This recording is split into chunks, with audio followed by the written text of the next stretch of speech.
बातमी मुंबई संदर्भात महत्त्वाची। हवामान खात्याकडून मुंबईला आज पावसाचा रेड अलर्ट देण्यात आलाय। पुणे, पालघर, रायगड जिल्ह्यात सुद्धा तुफान पावसाचा अंदाज आहे। समुद्रात 3.5 मीटर उंचीच्या लाटा उसळण्याचा इशारा देण्यात आलाय। तर रायगड जिल्ह्यातील अंबा नदीचं पाणी बाजारपेठेतून ओसरले। नदीची पातळी धोक्याच्या पातळीच्या खाली आली आहे। सध्या अंबा नदीची पाणी पातळी ही 6.70 मीटर इतकी आहे। ती इशारा पातळीच्याही खाली आहे। काल झालेल्या जोरदार पावसामुळे बाजारपेठ, कोळीवाडा या परिसरात पूर परिस्थिती निर्माण झाली होती, मात्र आता पाणी ओसरलंय। तर थेट या सगळ्या संदर्भात अधिक जाणून घेऊया आपले प्रतिनिधी राज वैशंपायन यांच्याकडनं। राज, काल अंबा नदीनं धोका पातळी ओलांडली होती, त्यामुळे आपण पाहिलं होतं बाजारपेठेत सुद्धा पाणी झालं होतं। आत्ताची नेमकी काय आहे नदीची परिस्थिती?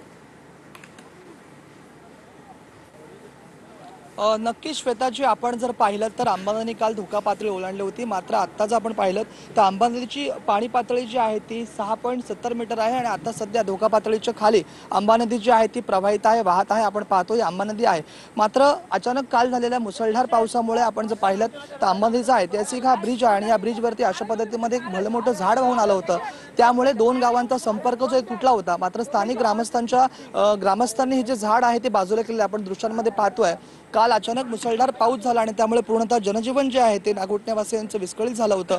नागोठणा बस स्टँड असेल, त्याचबरोबर कोळीवाडा असेल, या नक्कीच। परिसरामध्ये अचानकपणे भरलेल्या पाण्यामुळे नागरिकांची एकंदरीत तारांबळ उडाली होती। आपण